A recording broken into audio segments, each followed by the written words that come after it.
Hello बच्चों, ये JEE main 2023 का क्वेश्चन है। 8 अप्रैल शिफ्ट 1 का क्वेश्चन है ये। Two projectiles A and B are thrown with initial velocities 40 metre per second and 60 metre per second at angles 30 degree and 60 degree with horizontal respectively. The ratio of their range is respectively is. देखिए बच्चों, अगर ये speed आपस में same होता है ना, दोनों का अगर 60 होता है या फिर दोनों का 40 होता, तो ये दोनों का जो रेंज है ना 30 और 60 का, ये रेंज 1:1 आता, मतलब ऑप्शन नंबर 3 हो जाता अगर स्पीड इक्वल होता तो। बट यहाँ पर क्या स्पीड डिफरेंट डिफरेंट है ना। और ये सेम क्यों हो जाता, क्योंकि दोनों कॉम्प्लीमेंट्री एंगल्स हैं, मतलब दोनों का एंगल का सम देखो 90 है, तो रेंज 1:1 होता अगर ये स्पीड सेम होता। बट यहाँ पे स्पीड क्या है, डिफरेंट डिफरेंट है, तो डिफरेंट डिफरेंट स्पीड है, तो फिर हमें अलग अलग करके रेशियो रेंज भी निकालना पड़ेगा। तो एक बार हम लोग रेंज का फॉर्मूला क्या लिखेंगे, u² साइन 2 थीटा होता है, तो साइन 2 थीटा 1 कर दीजिए रेंज 1 के लिए अपॉन जी। तो यहाँ पर u1 मतलब कितना है, 40 है, तो आप 40 रख दीजिए, 40 का स्क्वेयरिंग इंटू साइन 2 इंटू 30, ठीक है। तो 2 इंटू 30 बाई जी, मतलब ये 1600 इंटू साइन 60 बाई जी, ठीक है ना, ये आ जाएगा बच्चों। अब यहाँ पर अगर हम लोग रेंज लिखें सेकेंड एंगल के लिए, तो उसमें u² into sine 2 theta by g, ठीक है। तो ये u2 मतलब कितना है, 60 है ना, तो 60 का squaring into sine 2 into angle है यहाँ पर 60 डिग्री अपॉन जी, ओके।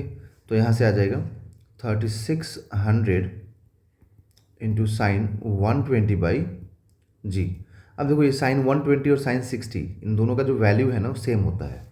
तो अगर आप रेंज का रेशियो लेंगे, तो रेंज का अगर आप रेशियो लेते हैं यहाँ पर, तो आपको देखो जी से जी तो कैंसिल होता हुआ दिखेगा, है ना। तो 1600 बाई 3600 ये तो हो ही गया, है ना। और यहाँ पर ये साइन 60 बाई जी। अब अगर किसी को साइन 120 का नहीं समझ में आ रहा, तो आप इसको ऐसे लिख सकते हैं, साइन 90 प्लस 30 लिख सकते हैं, बाई जी लिख सकते हैं ऐसे, तो जी से जी कैंसिल हो जाएगा। देखो आंसर तो बहुत ही सिंपल वे में अभी मतलब आ जाएगा, है ना। बट मैं आपको एंगल का भी समझा देता हूँ कि अगर नहीं समझ में किसी को आ रहा है तो ये 4/9 हो जाएगा, तो 4/9 और साइन 60, तो देखिए साइन 60 का वैल्यू होता है √3/2। अब यहाँ पर जो ये लिखा है ना साइन 90 प्लस, तो देखो क्वाड्रेंट रूल लगाएं हम लोग, तो ASTC मतलब ऑल पॉजिटिव साइन, है ना, cosec positive, tan cot positive, cos और सेक पॉजिटिव फोर्थ क्वाड्रेंट में। तो ये जो साइन 90 प्लस थीटा होता है ना, तो साइन 90 प्लस थीटा कहाँ चला जाता है, वो यहाँ से आता है 90 और प्लस थीटा मतलब सेकेंड क्वाड्रेंट में, और सेकेंड क्वाड्रेंट में साइन क्या होता है, पॉजिटिव होता है। और अगर 90 से यहाँ पर चेंज होता है ना, तो को फंक्शन कॉस में कन्वर्ट हो जाता है, तो कॉस थीटा हो जाता है। तो यहाँ पर cos 30 लिखेंगे आप, और cos 30 का वैल्यू क्या होता है, तो cos 30 का जो वैल्यू होता है बच्चों वो √3/2 होता है, तो ये कैंसिल हो ही जाएगा, ठीक है। तो इसलिए मैंने बोला कि अगर डायरेक्ट अगर मतलब याद है तो अच्छी बात है, नहीं है तो आप ऐसे लिख सकते हैं, चेक कर सकते हैं।